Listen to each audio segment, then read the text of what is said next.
Biasanya itu kalau udah selesai sholat id di depan sana berjajar. Cuman kan ya bahasanya tradisi di kita ini sudah sangat mengental, udah ribuan ratusan tahun barangkali kan. Jadi,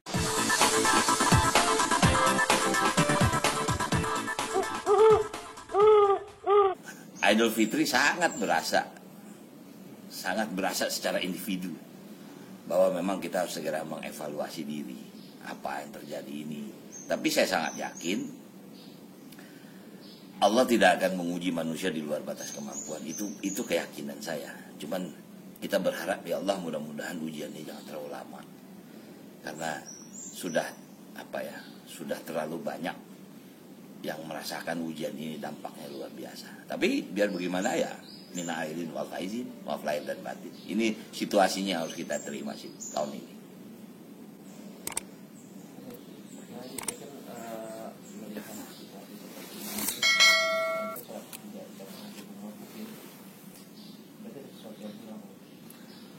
Iya memang, apalagi kebiasaan saya kan kalau sholat id pasti di depan, di masjid depan. Nah biasanya itu kalau udah selesai sholat id di depan sana berjajar tuh.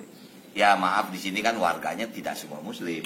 Nah, warga yang non muslim berdiri menunggu kita kelar sholat Jumat, sholat Idul Fitri, kita pulang ke komplek. Udah salaman tuh dari mulai ujung tadi di pos itu udah salaman. Nah, itu tradisi ini.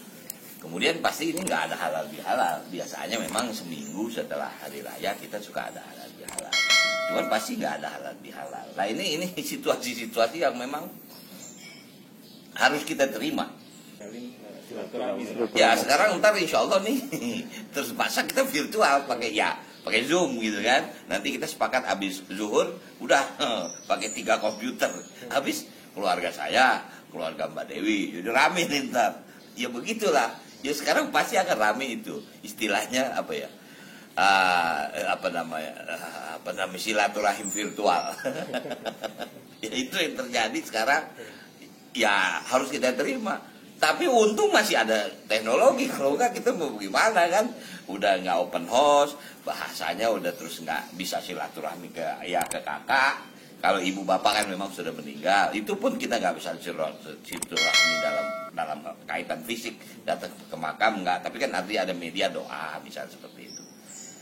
Cuman kan ya bahasanya tradisi di kita ini sudah sangat mengental, udah ribuan ratusan tahun barangkali kan. Jadi kalau nggak maaf bisa gini loh, kalau nggak makan nasi kayaknya nggak afdol kan gitu. Jadi itulah tradisi Indonesia.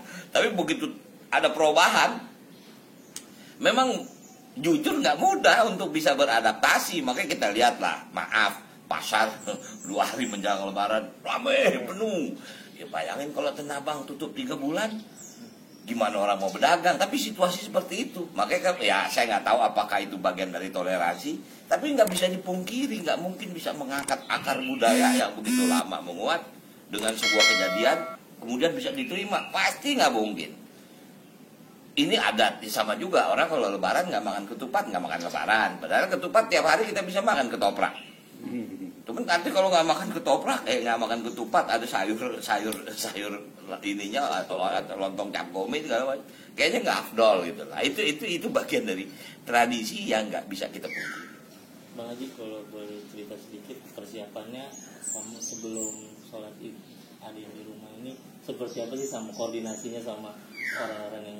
Ya alhamdulillah kebetulan kan bahasanya di sini di rumah saya ini ada asisten rumah tangga yang bahasanya dalam tanda kutip jebolan anak pesantren.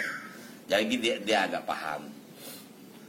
Kemudian ya kita juga beberapa kali kan melihat beberapa tausiah beberapa ustadz tentang sholat id di rumah apa aja sih, apa yang mesti yang hilang itu kan cuman khotbahnya. Tapi kalau tata sholatnya sama, ada 2 takbir segala macam. Cuman seperti itu. Doanya sih terserah masing-masing. Gitu. Jadi itu berapa banyak?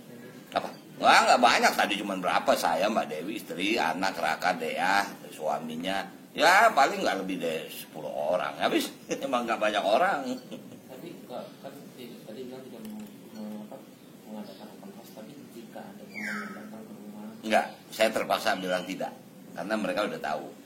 Ya artinya ngapain, kita juga pun kalau kita datang terus nggak bersalaman, ya rasanya lebih bagus tidak ada open house. Memang sebetulnya saya nggak ada open house, cuman dulu mungkin karena pernah jadi pejabat, kayaknya nggak afdol kalau nggak ini. Tapi biasanya soalnya hari pertama saya pasti pergi. Hari pertama pasti ke rumah kakak, karena saya kan adik nomor 2, masih ada kakak yang lebih tua. Nah biasanya kalau open house tuh di lebaran kedua. Cuman sekarang open house ditiadakan. Bang Haji kan di tahun ini mungkin ada cobaan juga buat keluarga Bang Haji, salah satu anggota keluarga tengah sakit ya, Mbak Suti. Ya, gimana? Ya alhamdulillah Mbak Suti sudah keluar dari rumah sakit sudah hampir seminggu yang lalu. Karena kan memang 3 bulan yang lalu dia 3 kali bolak-balik ke rumah sakit untuk lakukan operasi. Dia ada dia ada bisul sebetulnya sih. Cuman yang bahaya bukan bisulnya, tapi karena dia diabetes, itu yang bahaya. Nah itu dia memerlukan treatment khusus. Dampak dari itu barangkali ya ada obat yang mungkin kena ke lambung segala macam. Nah, terakhir dia juga kena DBD. Nah ini harus hati-hati juga. Ini DBD lagi mewabah nih, hati-hati juga. Ya alhamdulillah dia udah pulang. Nah itulah membuat kita juga memutuskan udah nggak usah kita berkumpul. Jadi kita lebaran virtual saja. Suti baru keluar rumah sakit.